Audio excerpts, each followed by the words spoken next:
All right, so that's kind of my list. I looked at all this and I said, well, it's probably time to send out a notice and do another LouSpellman.com lecture to the alumni, because there's an awful lot to figure out and an awful lot to sort through, and basically that's what I'm going to try to do tonight. The whole essence of the post-war period in the United States is that every time we get into an economic recession, the government is called on. In fact, for that matter, anytime we have a problem of any sort in the United States, generally we rely on the government to pull out their magic wand and in a costless way solve the problem, throw some money at it. Whether it's a hurricane or whether it's a flood or whatever it is, a forest fire, certainly with recession. Since 1946, it's been the mandate of the U.S. government that the Fed should be using all available means. In fact, the legislation says the U.S. government should be using all available means to not allow unemployment to accumulate. So every time we go into a recession, we try to get some government spending going, and the Fed very quickly can add to the expansion of the Fed balance sheet with multiple follow-through with commercial banks and start lending us money, and so hopefully we'll start spending and getting out of the recession. This time is different, Dave. It's an appropriate title. This time it's different. The government, given the recession, took out the magic wand, and what we found out is the magic wand didn't work, and it wasn't costless. Okay? And basically, that's why we are here 2.5 years later, because this whole meltdown began in the commercial real estate area, or the residential real estate area, probably before commercial, back in 2006, and this is 2010. So we've been at this for about 3 years. And basically, we're not healed, even though they have pulled out the magic wand and did everything they possibly can. And that's what I'm going to go through here tonight. So we're going to look at the economic cycle, what the government tried to do, why it didn't work, what the costs are to us. This is something called the Great Recession. It is different from other post-war recessions. Other post-war recessions were income events. Basically, spending would slow down, and spending generates income. And basically, the problem was an income problem. And the income problem could be solved relatively easily by the government going out and spending. And every time they buy something, whatever it is they buy, whoever produces that product pays income to whoever produced it. So they generate income that way. Since 1946, we only had to contend with income-based recessions. This one is different. Again, the reason this one's different is it's not just an income recession, it's a balance sheet recession as well. And the balance sheet recession is a result of overinvestment in a particular segment, namely real estate, both residential and commercial. And the securities against that overinvested segment have depreciated. And basically what we now have is a situation where an awful lot of balance sheets across the U.S. economy and across the world are, quote, upside down. Namely, the liabilities exceed the assets. And when the liabilities exceed the assets for an institution, if it's a commercial bank or it's a regulated institution, they simply do not have enough capital, and there are minimum capital requirements, which is the difference between the asset value and the liabilities. Well, then they have to be shut down if they're regulated. But even if they're not regulated, when you go upside down and your assets are less than your liabilities, no one will lend you any more money. So basically you're upside down by the market as opposed to the regulator. So what really happened and transpired, what occurred this time, unlike anything since 1946, in fact you have to go back in the U.S. to the Depression, when you had asset meltdown as well as income meltdown. And then it became the problem of the government to do two things. One is to reestablish the income flow, and the other is to perk up the value of the assets, or somehow write down the liabilities. That was the problem of the Depression. We had that issue. The major upside-down events in our history have been debt deflations, and this is a debt deflation, which is another way of saying the same thing. Now, as Texans, you ought to understand this. In fact, you probably have a better feel for it than most of the policymakers in Washington, because we lived through it as a part of the United States. The southwest portion of the United States lived through a debt depression, or an upside-down situation in, 1986? Between 1986 and 1991, we had commercial and residential real estate upside down. Same thing as that exists in general in the United States. And it was regional. It started from Louisiana across the southwest of the United States to Southern California. Included Arizona, New Mexico, Louisiana, Texas, and Southern California. Now, it was amazing to me to watch this debt deflation unfold when the assets fell in value. And what was amazing is how long it took to right the ship, so to speak. Because when you have when asset values on real estate have depreciated, and the rest of the United States was healthy, we were only one section of the United States.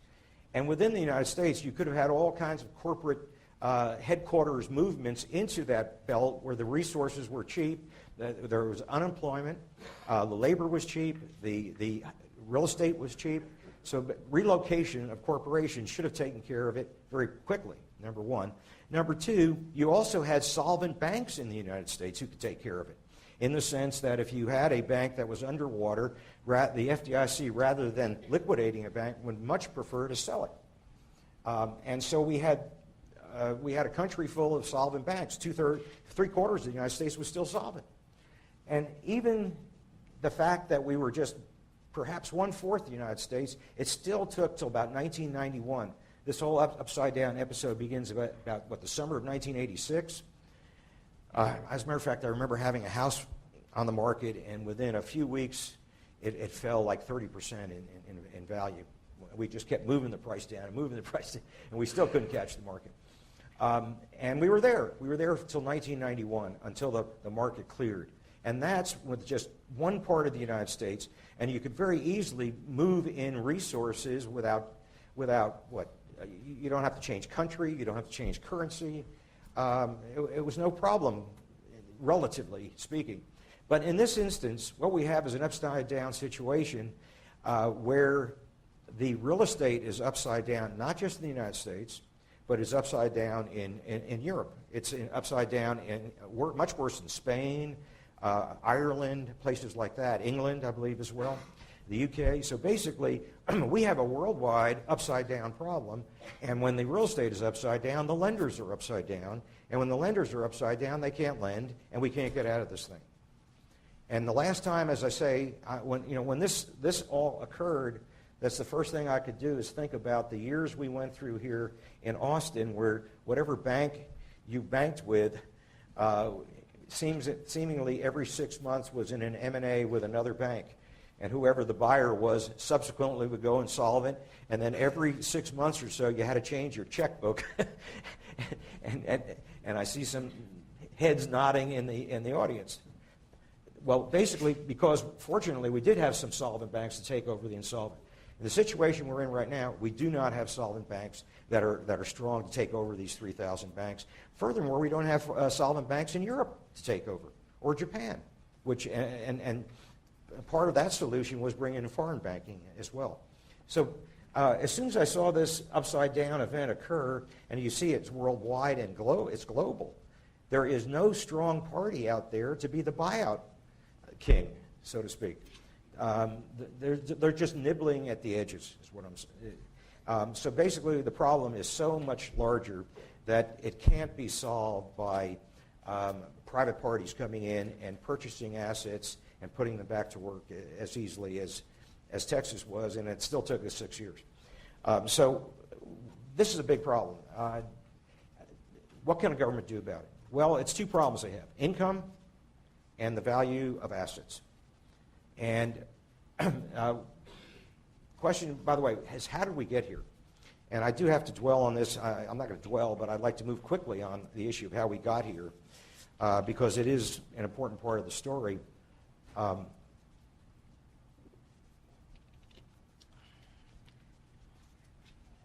How we got here is a long story. And by the way, those of you who were at my June series heard a lot of this in the first tape. And if you're interested in greater detail, I'm just going to skim over it very lightly. Basically, the issue of how we got here today started 20 years ago. And the world changed, and in very important ways. 20 years ago, we had countries that we called the developed world, which were basically Japan, Europe, and the United States, a few countries in between like Australia, Canada, et cetera, New Zealand. But for the most part, the world was dichotomized between what was called less developed countries and the developed world. There was almost no interaction between the two. The trade barriers from the less developed countries to the developed the barriers were so great, trade did not go back and forth. There were also capital barriers. And basically these countries made themselves, and I don't want to repeat the story, but you might want to go on and watch it if you have that interest in this.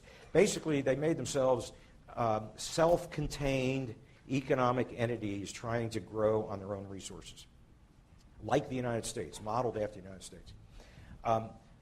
It's a long story how they got there, but they did. Basically, it didn't work. They were poor to begin with, and trying to build an automobile industry and find customers for your automobiles in a less developed country by country, try to do this. Basically, it failed. And so what happened then is so many people went on unemployment, and what it did is strain the resources of the government. The government ran very large deficits, and in the event that foreign capital could not get in and out freely, they could only sell the government debt internally, domestically, and there were not enough buyers of wealth to do that. So basically, they, like all governments, have then turned to the central bank and take over the central bank and run the central bank to print money and buy the government bonds, because they're the buyer of last resort. They end up with very high inflation rates.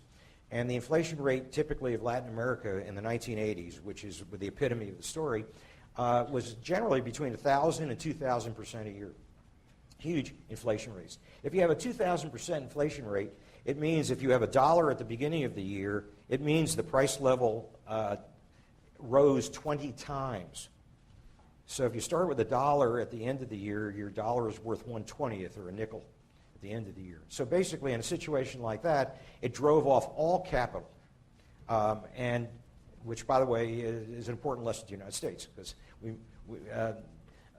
but in any event, these countries figured out a means to turn this around. The less developed countries figured out a means to start to attract capital, and it was a real natural because they had such high levels of unemployment, very low wage rates. And if you could bring in machinery and put the workers to work producing goods that the developed world purchases, you could undercut U.S. manufacturers or Japanese manufacturers or German or European manufacturers by a large margin, because labor cost is about 70% of total cost. So basically, they figured out in about 1989, 1990, a formula to make it desirable on the part of foreigners to invest in their currency and then invest in the stocks and bonds of their companies. With those, and that's I don't have time for that story tonight, but it's going to be instrumental to the United States, because the reason I throw that out is for us to sell our debt, we're going to be in the same situation. We've got to sell it to the foreigners. And by the way, another piece of bad news I forgot to mention, in the last month, China became a net seller of U.S. Treasuries, as did Japan.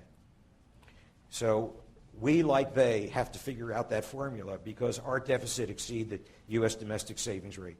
And if you want to keep the central bank away from having to print the money to buy the bonds to create that kind of inflation, then we got to keep the foreigners interested in investing in our securities. But anyway, they figured out the formula. Capital went in their direction.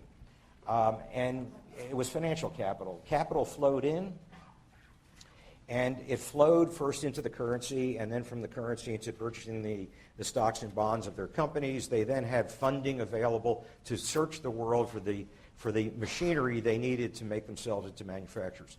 So in this long story of the LDC turnaround to becoming what we now call emerging nations, in various parts of this, we benefited in the United States.